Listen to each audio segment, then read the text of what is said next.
नमस्कार, आप देख रहे हैं जवाब तो देना पड़ेगा और आपके साथ में विजेंद्र सोलंकी। 2022 तक किसान की आय दोगुनी करने का वादा और इरादा कई साल आगे बढ़ चुका है, लेकिन ऐसा लगता है कि 2022 के साल खत्म होने से पहले किसानों की याद सियासतदानों को जरूर आई। 2022 में जहां प्रदेश कांग्रेस कृषि बजट अलग से पेश करती है, तो वहीं केंद्र सरकार कहती है कि खाद बीज मुआवजे की कमी आने नहीं दी जाएगी। सरसों और चना फसल की बुआई 15 सितंबर से शुरू हो चुकी है। रकबा बढ़ा है, खाद की जरूरत बढ़ी, तो दूसरी तरफ राजस्थान में जिस तरीके से बरसात हुई उसने कई जिलों में किसान की फसल को बर्बाद कर दिया। नजर मुआवजे पे आकर टिक गई।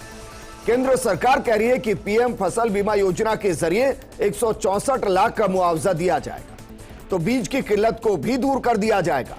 सवाल यह है कि क्या किसानों की समस्या पर सच में सरकारों की नजरें बदल गई है या फिर नजर आगामी चुनाव पर आकर अटक गई है और इसलिए किसान फिर से सियासत का केंद्र बिंदु बन रहा है। आज बात इसी मुद्दे पर।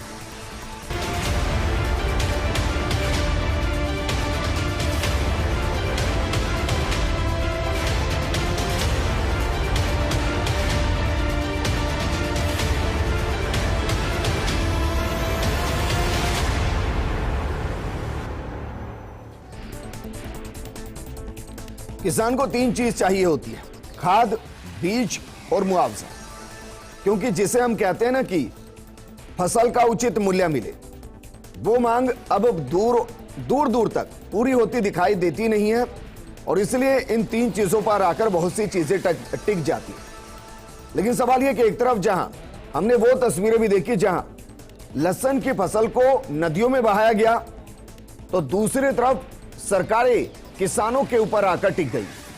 लेकिन क्या वाकई में यह किसानों के प्रति संजीदगी है या किसानों पर टिकी सियासत है? इस मुद्दे पर बात करने के लिए हमारे साथ मौजूद हैं कांग्रेस नेता राजेंद्र मेघवाल जी और बीजेपी नेता राजेंद्र मीणा जी।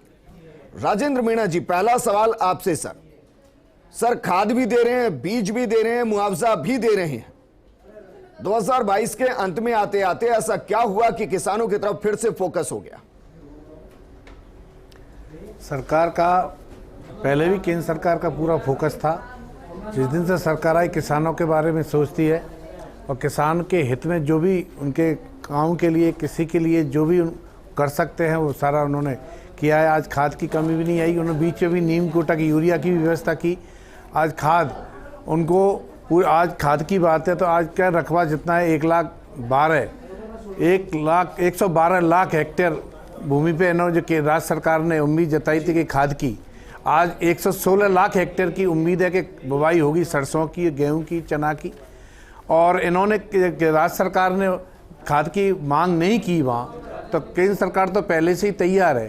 पहले उन्होंने 3 लाख मेट्रिक टन खाद लेते थे ये, अब उन्होंने कहा कि इन पर कमी है, ये मांग नहीं रहे। मांग इन्होंने अब की है तो 4.5 लाख मेट्रिक टन केंद्र सरकार देने को तैयार है, यूरिया देने को तैयार है।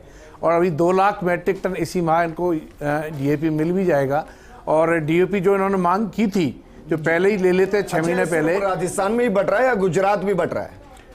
नहीं, राजस्थान गुजरात पूरा उधर ऐसा है कि केंद्र सरकार का मामला सभी राज्यों से 6 महीने पहले ही सरकार बिल्कुल सचेत रहती है, राज्यों से मांगती है भाई आपको कितना मेट्रिक टन यूरिया चाहिए, कितना खाद डीएपी चाहिए, कितना आपको जो भी फर्टिलाइज के चंबल का है, जो भी मांगते हैं उनको केंद्र सरकार तैयार रहती है। अच्छा राजेंद्र मीणा जी, बताइए ना, 2021 में अक्टूबर के महीने में कितना डीएपी दिया था, कितना खाद दिया था?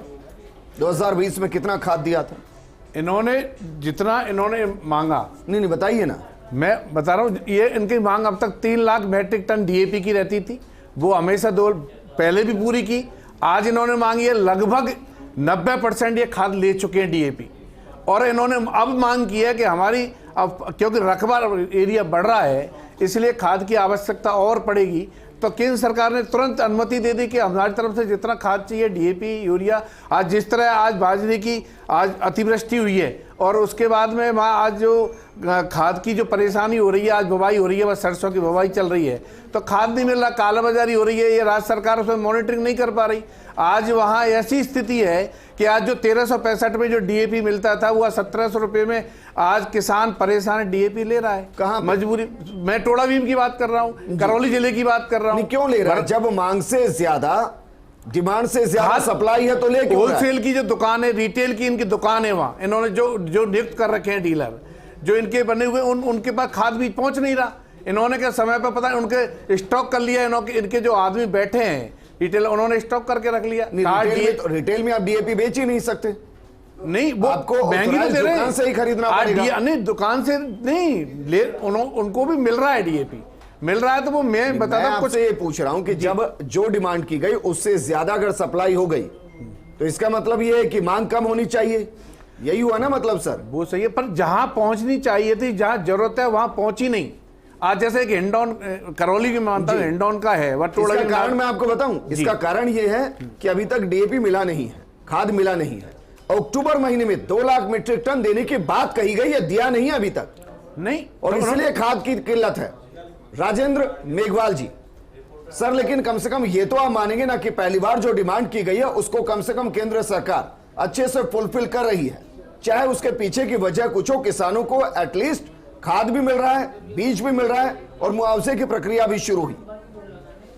देखिए, मैं आपको बताना चाहता हूं कि जब से 2014 से मोदी जी इस देश के प्रधानमंत्री बने हैं और उन्होंने वादा किया था कि भाई फरवरी 2022 तक हम किसानों की आय दुगनी कर देंगे, तो आय दुगनी तो बहुत दूर की बात है, किसानों की लागत कई गुना बढ़ गई है, जिसमें बहुत सारे कारण हैं। चाहे कृषि यंत्रों पर जीएसटी लगने की बात हो, चाहे डीजल को डीरेगुलेट करने की बात, और आज डीजल जो किसानों के लिए सबसे ज़्यादा उपयोगी है, और उसके साथ में डीएपी की किल्लत हर साल रही है। उसका क्या कारण रहा है, क्या नहीं कारण रहा, ये विदेशों से आयात कर पाते हैं या नहीं कर पाते हैं, ये बहुत सारी समस्याएं हैं। तो इसमें इनको सोचना चाहिए। आपको तो बिल्कुल पता है कि किसानों ने मतलब 11 महीने तक दिल्ली को घेर के रखा था, 750 से ज़्यादा किसानों की शहादत होगी, सरकार की कान पे जूं तक नहीं रहेंगी। और वहां का जो गृह राज्य मंत्री था, उसके बेटे ने किसानों की कत्लेआम किया था, कुचल दिया था गाड़ी से, उसके बाद भी वो मंत्री आज भी बना हुआ बैठा है। तो इस सरकार के ऊपर बिल्कुल भी किसानों को भरोसा नहीं है। इसके उलट राजस्थान के अंदर भरोसा है कि संपूर्ण कर्ज माफी का वादा अभी तक अधूरा है। बिल्कुल, मैं आपको वही बताऊं, अक्सर हम डिबेट करते हैं तो मैं आपको यही बताता हूं, करीबन 21 लाख किसानों का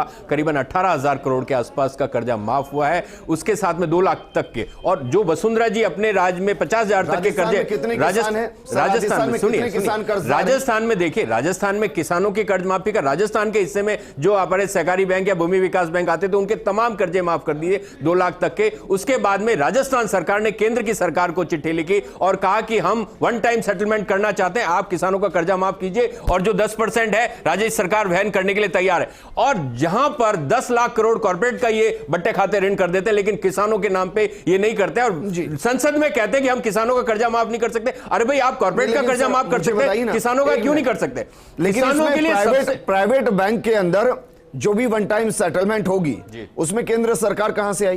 प्राइवेट बैंक, देखिए रिजर्व बैंक से जो बैंक गवर्न होते हैं, नेशनलाइज्ड बैंकों की बात करूं मैं, राष्ट्रीयकृत बैंकों के अंदर ना सर, राज्य सरकार के अधीन जितने भी बैंक थे उनका कर्जा हमने माफ किया। और ये भी सच है कि कई राज्यों के अंदर हुई है, फिर कई राज्यों में वन टाइम सेटलमेंट हुआ है। फिर मैं बताऊं आपको कि जब यूपीए 2 की हमारी सरकार थी तब हमने 72,000 करोड़ पूरे देश के अंदर किसानों का कर्जा माफ किया था। और फिर मैं सबसे बड़ी बात बताना चाहता हूं कि राजस्थान में विद्युत किसान, आज बिजली के ऊपर 90 पैसे की बिजली उनको किसानों को दी जाती है, उसके लिए सरकार पूरा का पूरा जो डिफरेंस है वो वहन करती है। उसके अलावा 12,000 किसान को सब्सिडी दी जाती है प्रति वर्ष, जिसके अंदर 1,000 रुपए की वो मिलती है, प्लस जो उसका अकृषि किसान का जो घरेलू कनेक्शन है उसमें तो 0 बिल आता है। तो आज राजस्थान सरकार निश्चित रूप से किसानों के लिए, चाहे तमाम तरीके की मैं बातें बताऊं आपको, किसका आता है सर?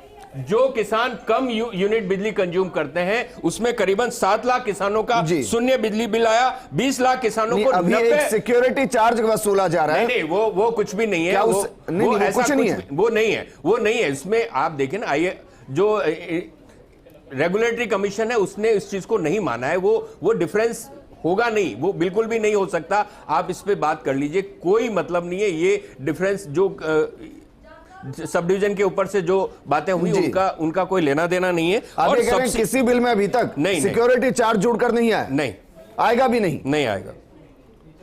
तो सर ये बताइए, किसान सम्मान निधि, क्योंकि आज मैं सिर्फ किसानों के मुद्दे पर बात कर रहा हूं और इसलिए मैंने पॉजिटिव डिबेट रखी, क्योंकि कई बार ऐसा होता है कि ये नहीं हो रहा है, वो नहीं हो रहा है। पहली बार ऐसा हो रहा है कि किसानों के लिए हो रहा है। अब मुझे बताइए कि राजस्थान के अंदर लगभग 77.5 लाख किसान हैं जो प्रधानमंत्री किसान सम्मान निधि से जुड़े हुए हैं। जी। 30 सितंबर तक सर, 30 सितंबर तक, आप सोचिए ना, 30 सितंबर तक सिर्फ 60 लाख का केवाईसी हुआ है। नहीं, ये बताइए, 17 लाख है, उनका केवाईसी कब होगा? हर महीने देते हैं सर। हम तो मुख्यमंत्री नहीं, सुनिए मेरी बात। राजस्थान सरकार किसानों को करीबन 2,65,000 किसानों को मतलब किसान सम्मान निधि, मुख्यमंत्री किसान सम्मान निधि देती है। कितनों को सर, कितनों को? 2,65,000, करीबन 705 करोड़ रुपया दे दिया गया। एक मिनट, आंकड़ा मैं अपने दर्शकों के लिए बता रहा हूं। प्रधानमंत्री किसान सम्मान योजना से राजस्थान के अंदर जो आंकड़ा जुड़ा है वो 77.50 लाख किसान हैं। और राजस्थान का आंकड़ा है कि 30 सितंबर तक 60,35,000 कृषकों की जानकारी पोर्टल पर डाल दी गई। उनमें से 2 लाख हैं सर। नहीं, राजस्थान 70 लाख, दूसरी तरफ 2 लाख। अरे आप सुनिए ना, वो तो कितना दे रहे हैं आप सोचिए ना, महीने के अंदर कितना रुपया आता है उनको? अगर 600 रुपया, 6,000 रुपया साल का देते तो 500 रुपया। राजस्थान सरकार तो 1,000 रुपया दे रही है। कितनों को? भाई जो योग्य है ना, आप समझिए 55 से लेकर 55 से 75 के बीच में, और 75 से ऊपर के किसानों को 1,000 रुपए दिया जाता है और 55 से 75 को 750 रुपए दिया जाता है। तो आप सोचिए ना, सर इसको वृद्ध पेंशन कहते हैं। तो और क्या, तो किसानों को जिनको जरूरत है, और उसके अलावा इसका प्रधानमंत्री किसान सम्मान निधि से कहां लेना? प्रधानमंत्री किसान सम्मान निधि बैरियर लगा है? प्रधानमंत्री किसान बैरियर लगा है उसमें ऐसा? सर बैरियर नहीं है ना, लेकिन वो अमाउंट कितना कम है आप सोचिए ना।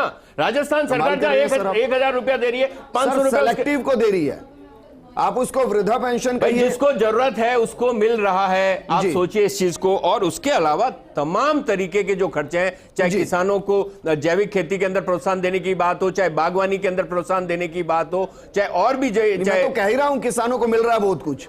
कृषि बजट पहली बार राजस्थान से मिला है, राजस्थान मिला है ना, फाइनेंशियल ईयर खत्म होने वाला है। मैं बता रहा हूं, आंकड़े तो बताइए कि हकीकत क्या रही? जी ये जो इनकी सरकार बनी, सरकार केवल इस मुद्दे पे आई कि किसानों के संपूर्ण कर्जा माफ कर देंगे, संपूर्ण कर्जा माफ कर देंगे और बेरोजगारों को भत्ता देंगे 35 लाख को। 67 लाख किसानों का 1 लाख करोड़ का वो बैठता है। ये कहते हैं कि मात्र 11,000 करोड़ रुपए इन्होंने कर्जा माफ किया। क्या कर झूठ बोलकर सरकार में 18,000 करोड़ 18,000 करोड़ रुपए। चलो हम तो कह रहे हैं तो 13,000 करोड़ राष्ट्रीयकृत बैंकों का जो बकाया है, राष्ट्रीयकृत बैंकों का बकाया ना, वो हम देने के लिए तैयार है।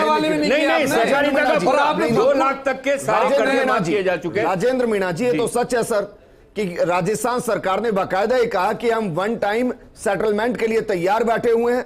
आप हमें अमाउंट बताइए। एक वक्त में अमाउंट 600 करोड़ के आसपास था। राजस्थान सरकार ने कहा कि we are ready for it. केंद्र सरकार बीच में आ ही नहीं रही है, जबकि कई राज्यों के अंदर एक महत्वपूर्ण भूमिका निभाई और वहां किसानों के साथ प्राइवेट बैंकों का वन टाइम सेटलमेंट हुआ है।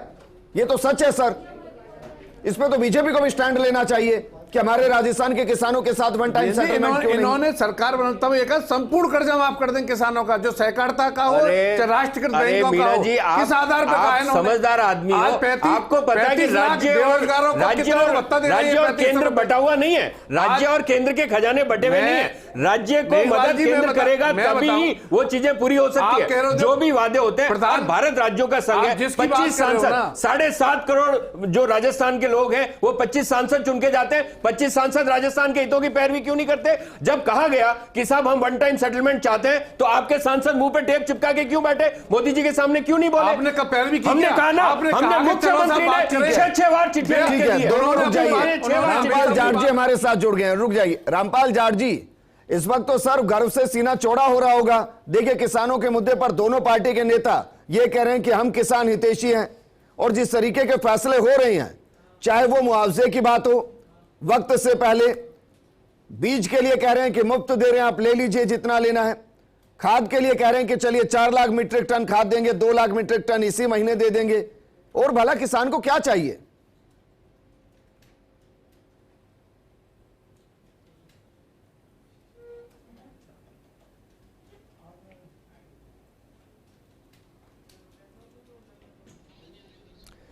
रामपाल जाट जी, आपकी आवाज नहीं आ रही है सर, लेकिन आपकी आवाज को मैं उठाने की यहां पूरी कोशिश कर रहा हूं। राजेंद्र जी, राजेंद्र मीणा जी, सर कुछ चीजें क्या हैं, कुछ चीजें अच्छी हैं और कुछ चीजें और अच्छी हो सकती हैं। आज मैं प्रोग्राम ही इसलिए कर रहा हूं, एक बार कहिए ना, केंद्र सरकार से कहिए कि भाई वन टाइम सेटलमेंट करा दीजिए। केंद्र सरकार आपको पता है कितना पैसा प्राइवेट बैंकों ने एनपीआई घोषित कर दिया है, वो वन टाइम सेटलमेंट से तो ज्यादा अच्छा है। 1 लाख किसानों को नोटिस जारी हुए थे, जिनमें से 10,000 के आसपास ऐसे थे जिनके कुर्की के आदेश हुए थे। वो तो गहलोत सरकार ने उस संशोधन को किया और उसके बाद कुर्की पर बैन लगाया गया। लेकिन सर अगर वन टाइम सेटलमेंट हो जाएगी, इतना कुछ किसानों के लिए आप लोग कर रहे हैं, ये भी कर दीजिए। कर्जे माफ करने वाले 10-10, 15-15 किसान थे जिनकी कुर्की हुई है साहब, कुर्की के आदेश हो गए, एसडीएम ने आदेश कर दिया, मौके पे पहुंच गए वो लोग, इन्हें ये कहते हैं माफ कर दिए, माफ ही हो जाते तो क्यों ये कुर्की के आदेश होते, क्यों मौके पहुंचते। राष्ट्रीयकृत बैंक थे ना, वो नेशनलाइज्ड बैंक थे, वो कोऑपरेटिव के नहीं थे, वो राष्ट्रीयकृत नो सहकारिता हो ही नहीं सकता, या 2 लाख से ऊपर का होगा तब की बात है। 2 लाख तक के सारे कर्जे माफ हुए और उसके बाद में फिर हम तो बार बार यही कह रहे हैं ना कि भाई राज्य को केंद्र सरकार मदद क्यों नहीं करती। मैं तो बहुत अच्छे से याद है सर, जब ये घोषणा की जा रही थी तब ये नहीं कहा जा रहा था कि 2 लाख तक के कर्जे सारे माफ होंगे। संपूर्ण कर्जे 10 दिन की एक ही शब्द पे देखिए, मेरी बात सुनिए,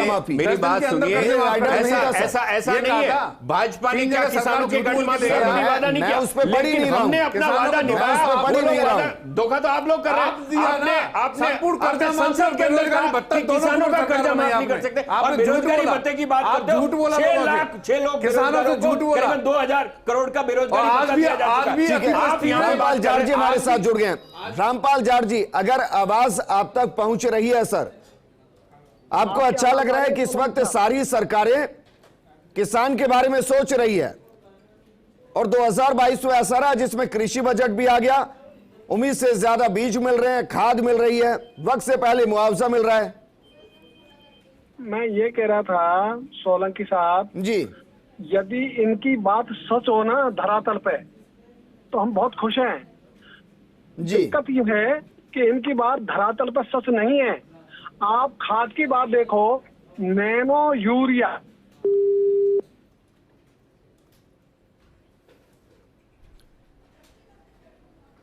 सर लगता है किसानों की बात उठाने की आज सिर्फ मेरी बारी है। वापस आपको फिर जोड़ेंगे सर, आपको फिर से सुनने की कोशिश करेंगे।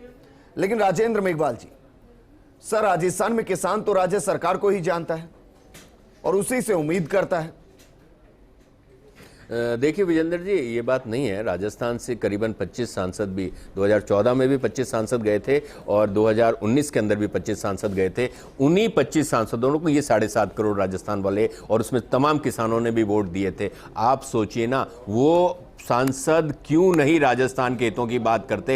मैं कहता हूं पूरी राजस्थान की बहुत बड़ी और महत्वपूर्ण परियोजना ईआरसीपी, उसके ऊपर नहीं करते, जबकि यह वादा उनकी पूर्ववर्ती सरकार का और प्रधानमंत्री जी का किया हुआ था। उसके बाद भी वो बात नहीं करना चाहते। मैं ये कह रहा हूं कि किस बात का बदला ले रहे हैं राजस्थान से कि यहां पे कांग्रेस की सरकार है, जबकि हमने जब भी हमारी सरकार रही, कांग्रेस की सरकार करीबन 60-55 सालों तक कांग्रेस की सरकार रही, कांग्रेस ने कभी भी, आप गुजरात का उदाहरण उठा के देख लीजिए, 30 सालों से गुजरात में हमारी सरकार नहीं है लेकिन हमने कभी भी किसी राज्य के साथ भेदभाव नहीं किया। उत्तर प्रदेश में कांग्रेस की सरकार नहीं है लेकिन राजस्थान, मतलब केंद्र की कांग्रेस सरकारों ने कभी भी राज्यों को, ईस्टर्न राजस्थान कैनाल के ऊपर धोखा कर रहे हैं आप लोग। ये ये 70 साल में आपने नहीं किया, ये आपने नहीं किया, ये वसुंधरा काल में ईस्टर्न कैनाल प्रोजेक्ट बन के गया कि मैं इसको लागू करूंगा। ये जयपुर में बोले और अजमेर में कोई नहीं बोले, ये बोले थे कि देश का दुर्भाग्य, वो आज भी मना नहीं कर रहे हैं, वो आज भी मना नहीं कर रहे हैं। आप उसमें आप डीपीआर में संशोधन करके भेजो, आप डीपीआर में संशोधन करके भेजो। बीजेपी के राज में बनी हुई है और जो डीपीआर बनाने तो उसमें संशोधन तो हो सकता है ना। आज जल शक्ति मंत्रालय में मतलब सलाहकार लगा हुआ है, उससे आप बात कीजिए ना। रुक जाइए, क्योंकि हर मुद्दे में ईआरसीपी आएगी। मैं मानता हूं राजस्थान में ईआरसीपी से बड़ी कोई परियोजना नहीं जो 13 जिलों को प्रभावित करती है। लेकिन रुक जाइए रामपाल जाट जी, 1 मिनट रुके सर। रामपाल जाट जी सर सुनिए ना, वैसे उन तक आवाज नहीं पहुंच रही है, उनकी आवाज आ नहीं रही। रामपाल जाट जी सर वस्तु स्थिति बताइए, क्योंकि कागजों में और खबरों में तो बड़ा अच्छा लग रहा है कि किसान के लिए बहुत कुछ हो रहा है, जमीनी हकीकत क्या है? जमीनी हकीकत में किसान को डीएपी लेने के पहले बाध्य किया जा रहा है, मजबूर किया जा रहा है कि वो नैनो यूरिया ले तब डीएपी मिलेगा। और फिर जब बुआई की जरूरत आई, ये हमारा सीजन शुरू हो जाता है 15 सितंबर से, जी। कभी कभी बरसात से थोड़ा सा आगे खसक जाता है। तो जब हमको जरूरत हुई तो लोगों में मारा मारी थी, न डीएपी था न आपका बीज था। इसलिए जब मैदान में धरातल की बात करें तो वहां तो स्थिति भिन्न है। यदि जैसा यहाँ कह रहे हैं राज्य स्तर पर उसी ढंग की स्थिति धरातल हो जाए तब तो बहुत खुश है, फिर हमारी खुशी उस समय गायब हो जाती है जब धरातल पर ये बातें हमें दिखती नहीं और उल्टा हमको खाद के लिए भी फेस करना पड़ता है, सामना करना पड़ता है, नैनो यूरिया की मजबूरी झेलनी पड़ती है। ये किसान का स्थिति है। और जहां तक बाकी ऋणों की बात है, जो ऋणों की बात की, एक मिनट रामपाल जाट जी, इस लाइन को थोड़ा स्पष्ट कीजिए। आप ये कह रहे हैं कि नैनो यूरिया जब खरीदेंगे उसके बाद ही डीएपी मिलेगा, क्या फसल के लिए नैनो यूरिया की जरूरत है? नहीं सर फिर क्यों खरीद रहे हैं? इसलिए नैनो यूरिया की कोई जरूरत नहीं है फसल के लिए। और यदि जरूरत होगी, अच्छा होगा तो हम खुद ही खरीद लेंगे ना। आप हमें विवश क्यों करोगे, बाध्यता क्यों हमारे ऊपर ला तो दोगे? Nano urea sir, nano urea कितने मूल्य में मिल रहा है इस वक्त किसानों को? 240 रुपए की एक बोतल है, 500 जी। ग्राम की, तो 240 रुपए देना पड़ रहे हैं। और यदि 1 लीटर लेना हो तो 480 रुपए देना पड़ रहे हैं। तो जी। आप हमारी जेब तो काट रहे हो और नहीं, किसी लेकिन काट इसको रहे हो, थोड़ा सबको थोड़ा और खेतों में स्पष्ट है कर नहीं। दीजिए सर। डीएपी के एक कट्टे के लिए आपको एक नैनो यूरिया की आधा लीटर की बोतल लेनी पड़ रही है, या आधा लीटर की बोतल के बाद आप कितने ही कट्टे ले लीजिए डीएपी के? नहीं नहीं नहीं नहीं, एक कट्टे पे एक कट्टे पर है तो जितने कट्टों की जरूरत है उतनी बोतल ले आओ। इसलिए जी। इनका यदि एक कट्टे तक ही होता है तो भी लोग सहन कर लेते हैं कि चलो भाई हमको 10 कट्टे चाहिए, एक बोतल ये 240 भी दे दो एक्स्ट्रा। वो नहीं है, 10 यदि कट्टे लेने हैं तो 10 बोतल ले आओ।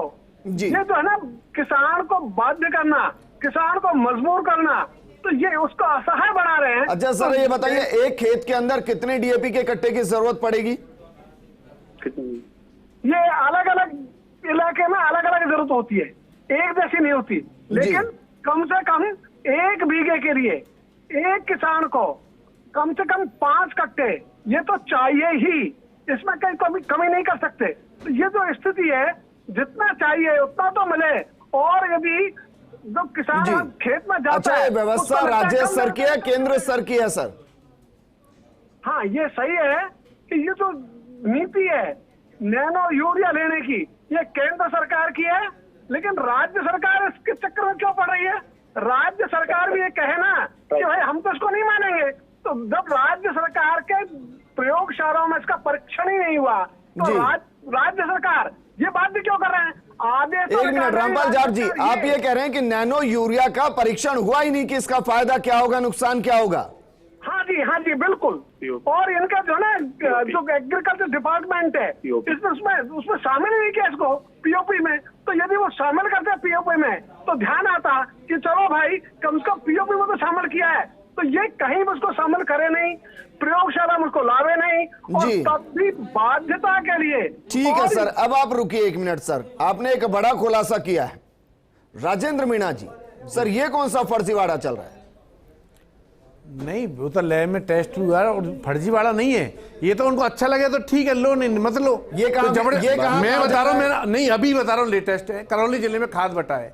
उन्होंने कहा, राज्य सरकार ने भी कि इन्होंने अपने आदमी बैठा रखे, उन्होंने कहा कि ये बोतल लो आप 240 रुपए की आधी लीटर की, तब हम आपको डीएपी देंगे। उन लोगों ने किसान इकट्ठे के हम तो नहीं लेंगे, हम लोगों को भी कहा, हमने भी वहां फोन किए, तो उन्होंने किसान कोई नहीं लिया, उनको फिर डीएपी भी मिली। नहीं सर, ये तो आप एक जगह की बात करें ना, हर जगह किसान बेचारा थोड़ी ना ये करेगा। तो ये राज्य सरकार की जिम्मेदारी कैसे तो बंटवाए, कैसे नहीं बंटवाए? पहले वो बोतल रखी क्यों जा रही है आगे? वो तो राज्य सरकार थोड़ी रख रही है खाद में साहब, ये तो ये राज्य सरकार खुद रख रही है, खुद आगे कर रही है। उन्होंने केंद्र सरकार की है जिम्मेदारी, इनके अधिकारी बैठे, डायरेक्टर हो चाहे कृषि के सहायक अधिकारी हो, वही बैठते हैं, वही मॉनिटरिंग होती है, कंपनी के आदमी बैठे। जी राजेंद्र मीणा जी, बताइए नियम निकला कहां से कि पहले आप नैनो यूरिया की आधे लीटर की बोतल लीजिए, फिर हम डीएपी का कट्टा देंगे? ऐसा नहीं है। नहीं, ये निकला केंद्र सरकार से, मैं ये नहीं कह रहा कि नहीं निकला उसमें ये कि क्या सोच के निकला? इससे आधी बोतल से जो इससे किसान आज अब फायदा होगा, इसमें घोर के पानी को और पानी में उस घोर को और उसको घोल के दवाई को उसको डाल सकते हैं अपन, तो उसमें उससे मतलब यूरिया से भी अच्छा उसको फायदा होगा। उन्होंने बाकायदा इनको लैब में चेक किया, जमीनों कई काश्तकारों ने भी इसका फायदा उठाया, इसलिए उन्होंने कहा तब भी नहीं लेना चाहते तो मत लो, ये जबरदस्ती नहीं, कोई आपको लेना ही पड़ेगा, ऐसा नहीं है। ये राज्य सरकारों की जिम्मेदारी है। जबरदस्ती वाली बात हुई सर। नहीं, जबरदस्ती कोई नहीं है। रामपाल जाट जी जरा बताइए, कहीं ऐसा विकल्प दिया जा रहा है क्या? नहीं, यदि ये विकल्प दिया जाता तो हमें आपत्ति नहीं होती, हम शिकायत भी क्यों करते। और एक जगह नहीं तो लगातार पूरे राजस्थान में क्रम चला है, और टोंक के गोपीलाल किसान ने तो उसका परीक्षण किया है, और उस परीक्षण में उसको कोई लाभ हुआ नहीं, तो उसने कहा कि जब मुझे लाभ हुआ ही नहीं तो आप क्यों दे रहे हो मुझे। और आज डीएपी के कट्टे भी जितने चाहिए उतने नहीं मिल रहे, और मिलने में भी ये जो शर्त है जब आड़े आती है तो किसान तिल मिलाता है, और वो मजबूरी में फिर सोचता कि चलो भाई एक कट्टे पर 240 रुपए, ये भी सही, वो देता है मजबूरी में। और खास अच्छा, ये बताइए कि एक कट्टे की कीमत वर्तमान स्थिति में क्या चल रही है, सब्सिडी हटा के? ये तो अभी 1300 रुपए का मिल रहा है एक डीएपी का कट्टा जी, और ये जो है ना 240 रुपए जैसे जोड़ते हैं तो जी ये प्लस हो जाता है।